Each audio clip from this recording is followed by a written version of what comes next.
This right here is the perfect center build for me. Literally, this center build is exactly what I wanted in a center build. And right now, I've been loving using the center build. Now, keep in mind, this is everything that I want in a center build. What you guys might want will be a little bit different, so you could tweak it if you want to. Use this build as inspiration. I first consider position go center, height goes 6'11". For the wingspan, you're gonna want to go up to 7'9". Obviously, 6'11" is kind of on the shorter side. I think people, as soon as they see a build that's under 7 foot, they immediately think, oh, this build's just way too small. But like, it's a 1-inch difference to 7 foot. Also, with a 7'9" wingspan, you're gonna be able to keep up with taller center builds. I played against 7'3" center builds. I'm still able to lock them up because I have 7'9" wingspan, and I'm still able to snag boards very easily. The weight, we're gonna go down to 245. You do not want to be super weak, but obviously it being a little bit faster is definitely helpful. What I love about these body things right here is because they allow you to be very big with a very large wingspan, and you're pretty tall as well, while still being pretty fast and pretty strong at the same time, which is very nice. Alright, kicking things right off, we're going with an 82 mid-range rating. This is so important, and the reason behind that is because this gives you gold catch and shoot. Now, obviously, for a center build, you're not really going to be taking that many off-dribble shots.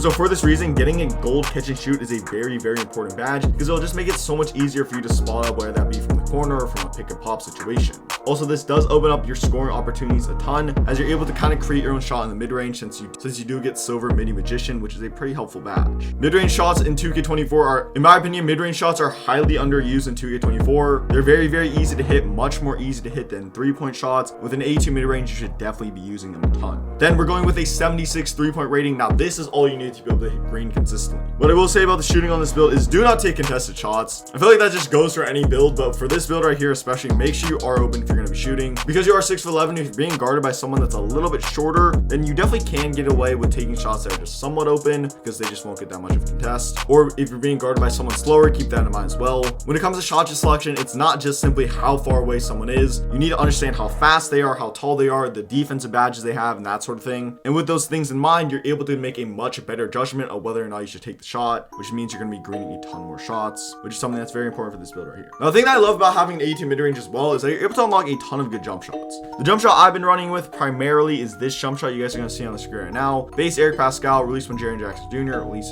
2 Giannis, 30-70 for the one ding. I actually have a build in 84 mid-range, as you can see down here. And even on this build, I've been primarily using this jump shot, which goes to show you guys how good this jump shot is. Even if you're on a different center build with higher than an 82 mid-range rating, let's say like an 85 or something, still try out this jump shot. It's so good. Now for the playmaking, I was not trying to make a dribble god, but I do want to be able to pass the ball. Right here with the pass accuracy, we're going up to an 86. An 86 for me is the perfect balance between being able to pass the ball down court very fast, creating very accurate passes that my teammates are just able to catch and shoot with, while still not wasting a ton of ratings on pass accuracy. Now, a ton of builds do go up to a 92 pass accuracy, which is something that's actually very helpful for 5v5. Personally, I find that my passes are just as accurate with an 86 pass accuracy, but it's a little bit faster with a 92 pass accuracy. In my opinion, that jump up to 92 really isn't worth it, because this is not a center build I'm only going to be using for 5v5. The only time I think it's worth it to go up to a 92 pass accuracy is if you're making a build strictly for 5v5, then it probably is worth it, because like in 2v2, 3v3, your pass accuracy does not matter that much. That's not the same. 92 pass accuracy isn't worth it. If I had extra ratings, I definitely would go up to a 92, but you guys are going to see I used every single attribute very intently, so there's no reason for me to upgrade pass accuracy anymore. Alright, next up for the finishing. First things first, you're going to want at least some driving dunk. You guys see we're going up to an 85 for the driving dunk. This right here is pretty important, because you do not want to be doing driving layups. Trust me, driving layups are just a trap, especially for a tall center build like this. If you're ever taking a driving layup, you're getting packed, trust me. Now, 75 driving dunk is very important. It gives you a ton of good animations that you're able to do very quick dunks with that aren't going to get blocked super easily. And as well, it will also allow you to catch lobs and just yam them very easily, which is something that's very nice. Now, obviously with the 75 driving dunk, you're not going to be doing contact dunks. I feel like that's kind of a given, but that 75 driving dunk is very important to give you consistent driving dunks, as well as just pretty solid animations. After that same dunk, you're going to want this at a 92. The reason behind that is because it gives you gold rise up, elite big man contacts, and gold fast switch. 3 such important badges. I know I said you couldn't do contact driving dunks, but contact staying dunks come so easily on this build. Now, make sure if you're going for a contact staying dunk, you're going up against someone with not great rim protection. If they're like 7 feet plus, you probably won't get it very often unless you have takeover. If you have takeover, just hold square in the paint. You're going to be yamming on everyone. But yeah, 92 is so helpful, allow you to bully those smaller builds, and as well, it just makes it very difficult for you to get blocked. Against taller center builds like 7 foot plus, you can't just hold square in the paint. Like, you have to make sure you're in really good positioning. positioning. Now, if they're not on top of you and you're pretty deep into the paint, hold square, you're gonna do a contact dunk. But I've seen some people with like a 92 staying dunk that think they can just like go anywhere in the paint, hold square when the guy's right on top of them, and they're like 5 feet from the basket and think they're gonna do a standing dunk. Like, that's not how it works. Just like all shots in this game, you still have to be smart. Although there's a lot of RNG involved, contact dunks don't just happen randomly. You have to be able to understand where the defense is at.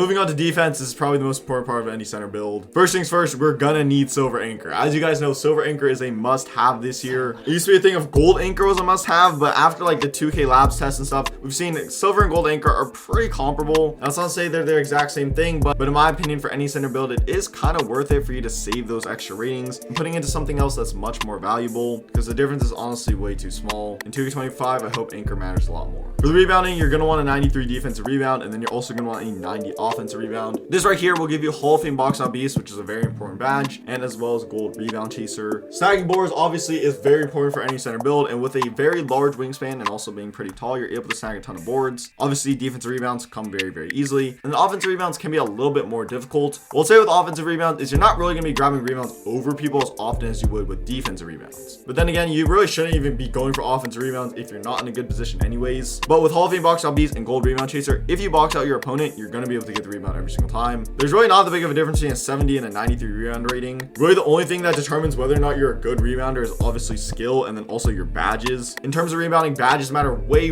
more than rebounding. So for this reason, it wasn't worth it for me to throw all my ratings into offensive rebound. But if you guys want to drop something else down and put it into offensive rebound, then just be my guest. Now, next up for the perimeter defense, we're getting this at a 71. This is something that I love about this build. Right away, you're able to get bronze challenger. That helps so much in the pick and roll situation, because basically it means I can play high on the pick and roll, and if I get my hand up, I'll do a contest. Especially because you have a max wingspan, your contests are going to be pretty good. The thing that makes the center build honestly so good for me is just that perimeter defense rating, as well as the fact that you're very big and you're pretty fast at the same time. That high perimeter defense and that lateral quickness rating that's attached to the perimeter defense is something that's very helpful. I kind of feel like I'm able to guard the pick and roll very well, and if I get switched onto the point guard, I'm not immediately panicking. Like, I'm able to hold my own, I'm able to stay in front of them. Obviously, it's a little bit of a challenge, but with a lot of experience playing on center builds, I've kind of learned to play defense on these slower builds.